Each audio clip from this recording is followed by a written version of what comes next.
پاکستان اور انگلینڈ کے درمیان پہلا ٹی20 بھی بارش کے نظر گراؤنڈ گیلا ہونے پر میچ کو منسوخ کر دیا گیا۔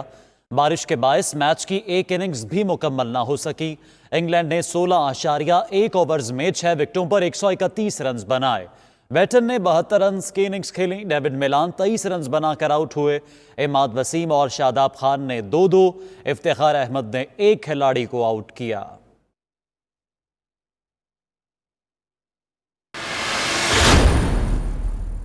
بارشوں سے کراچی میں مواصلات کا نظام درہم برہم۔ کئی علاقوں میں 24 گھنٹوں سے بجلی کی فراہمی معطل، موبائل فون کے سگنل غائب، انٹرنیٹ سروس بھی متاثر۔ ریکارڈ بارشوں نے معمولات زندگی جام کر دیے، جبکہ جگہ جگہ گندگی کے ڈھیر، سڑکوں پر ٹریفک کا نظام بھی خراب۔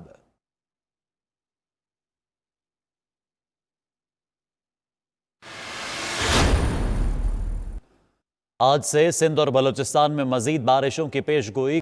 محکمہ موسمیات کے مطابق کراچی، ٹھٹھہ، حیدرآباد، سانگھڑ، عمرکوٹ، تھرپارکر، لاڑکانہ، بے نظیر آباد میں بارش کا امکان۔ جنوبی پنجاب میں بھی بادل برسیں گے۔ وزیر اعلیٰ سندھ نے وزیر اعظم عمران خان سے مدد مانگ لی۔ نیوز کانفرنس کرتے ہوئے کہا، امید ہے وفاق قدرتی آفت میں ساتھ ضرور دے گا۔ اگست میں کراچی میں 604 ملی میٹر بارش ریکارڈ ہوئی۔ ایسی بارش پہلے کبھی نہیں ہوئی۔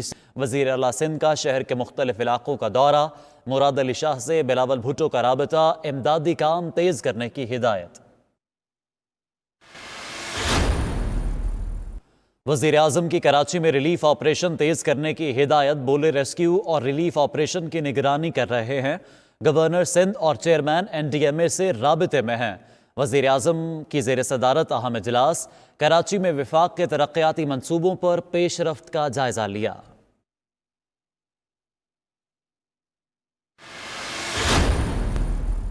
وسیم اختر کی بطور میئر مدت ختم۔ وزیر اعلیٰ سندھ نے کہا، ایڈمنسٹریٹر لگانا سندھ کابینہ کا اختیار ہے، وفاق سے مشاورت ہوگی۔ سعید غنی کہتے ہیں، یونس ڈھاگا کو ایڈمنسٹریٹر نہیں لگایا جا رہا۔ کمشنر کراچی سہیل راجپوت کو ایڈمنسٹریٹر بنانے کا امکان۔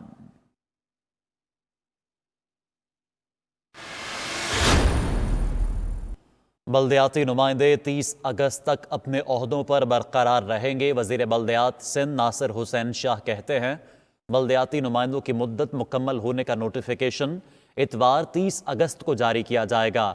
سندھ بھر میں ایڈمنسٹریٹرز کی تعیناتیاں پیر تک کر دی جائیں گی۔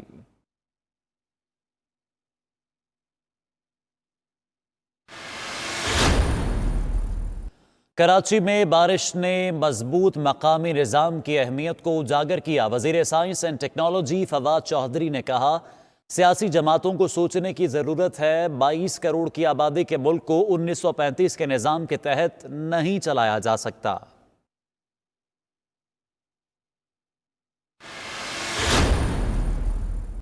کراچی میں اس وقت بہت غیر معمولی حالات ہیں۔ شرمیلا فاروقی کا پروگرام 92@8 کے دوران اظہار خیال۔ عامر خان نے کہا، فوج اور NGOز لوگوں کی مدد کر رہے ہیں۔ کئی علاقوں میں 6 فٹ پانی ہے۔ ارشد وہرا بولے، مسائل حل کرنے ہیں تو مردم شماری دوبارہ کی جائے۔ وہ جینوئنلی بیمار ہیں اور ان کے لیے سہولت پیدا کرنی چاہیے، ان کو باہر جانے دیا جائے، خدا نہ خواستہ انہیں کوئی ایسا نقصان نہ ہو۔ اخلاقاً اب وہاں مزید رہنے کا جواز نہیں بنتا۔ APCs پہلے بھی ہوتی رہی ہیں اور یہ پہلی APC نہیں ہے اور نہ آخری ہوگی۔ نواز شریف کے لندن میں رہنے کا کوئی اخلاقی جواز نہیں۔ اپوزیشن کی APC پہلی ہوگی نہ ہی آخری۔ وزیر خارجہ شاہ محمود قریشی نے کہا، کراچی میں سڑکیں نہروں کا منظر پیش کر رہی ہیں۔ وفاق صوبے کی ہر ممکن مدد کرے گا۔ بھارت بتائے بغیر پانی چھوڑ دیتا ہے، ہمیشہ پاکستان کو پریشان کرتا ہے۔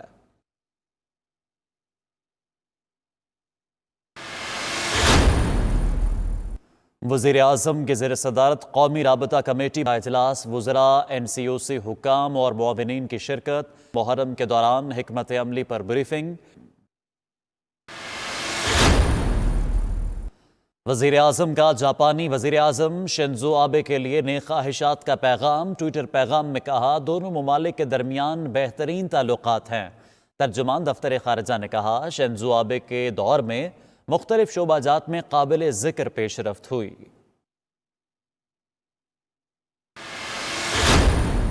یکم ستمبر سے پیٹرولیم مصنوعات 5 روپے فی لیٹر تک مہنگی ہونے کا امکان۔ پیٹرول 4.5 روپے لیٹر، ہائی سپیڈ ڈیزل 5 روپے فی لیٹر مہنگا ہونے کا امکان۔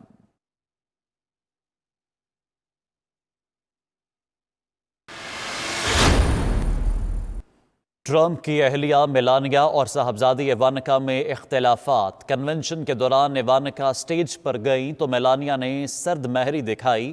رسمی مسکراہٹ کے بعد امریکی خاتون اول کے چہرے کے تاثرات تبدیل ہو گئے۔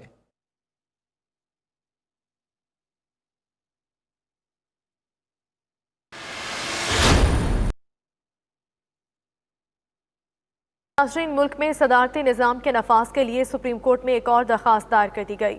وزیر اعظم اور وفاقی کابینہ کو فوری ریفرنڈم کروانے کا حکم دینے کی استدعا کی گئی ہے۔ اسی حوالے سے مزید تفصیلات جانیں گے اپنے نمائندہ عمران وسیم سے۔ عمران وسیم، کہیے گا یہ درخواست کس کی جانب سے دائر کی گئی اور صدارتی نظام اپنانے کے حوالے سے موقف کیا ہے؟ جی، یہ درخواست اسلام آباد کے شہری ہیں ڈاکٹر صادق علی، ان کی جانب سے یہ سپریم کورٹ میں دائر کی گئی ہے، جس میں وزیر اعظم اور وفاقی کابینہ کو فریق بنایا گیا ہے۔ اس درخواست میں ملک میں صدارتی نظام کے نفاذ کے حوالے سے ریفرنڈم کرانے کی استدعا کی گئی ہے۔ درخواست میں درخواست گزار ڈاکٹر صادق علی کا موقف یہ ہے کہ ملک میں جو پارلیمانی نظام حکومت رائج ہے وہ ناکام ہو چکا ہے اور ملک کی جو وسائل ہیں وہ ضائع ہو رہے ہیں، جبکہ اسلام جو ہے وہ وسائل کے ضیاع سے روکتا ہے۔ عدالت سے یہ استدعا کی گئی ہے کہ سپریم کورٹ حکومت کو، وزیر اعظم عمران خان کو یہ حکم دے کہ ایک عوامی ریفرنڈم کرایا جائے جس سے عوام سے صدارتی نظام کے نفاذ کے حوالے سے ان کی رائے جانی جائے۔ اور یہ بھی عدالت سے استدعا کی گئی ہے کہ اس درخواست کی جو سماعت ہو سپریم کورٹ کے کسی بھی بینچ کے سامنے، اس کی کارروائی جو ہے وہ میڈیا پر لائیو دکھائی جائے۔ جی صحیح، بہت شکریہ عمران وسیم۔ یکم ستمبر سے پیٹرولی مصنوعات کا پرائسنگ فارمولا اور معیار بہتر بنانے کا معاملہ۔ آئل ریفائنریوں کا پرائسنگ اور معیار پر حکومتی فیصلے پر تسلیم کرنے سے انکار۔ PARCO, Byco, N R L, P R L اور اٹک ریفائنری نے پیٹرولیم ڈویژن کو خط لکھ دیا ہے۔ حکومت نے جولائی میں ریفائنریز سے مشاورت کے بغیر فیصلہ کیا۔ خط سیکرٹری پیٹرولیم اسد احیاء الدین، پارکو ریفائنری بورڈ کے چیئرمین بھی ہیں، انہوں نے ارسال کیا ہے اور کہا کہ موجودہ شرائط اور فارمولے پر آئل ریفائنریز بند اور درآمدی بل بڑھ جائے گا۔ اسی حوالے سے مزید بات کرتے ہیں بیورو چیف اسلام آباد سہیل اقبال بھٹی سے۔ سہیل اقبال بھٹی، کہیے گا کہ آئل ریفائنریز کو حکومت کے طریقہ کار پر تحفظات کیا ہے؟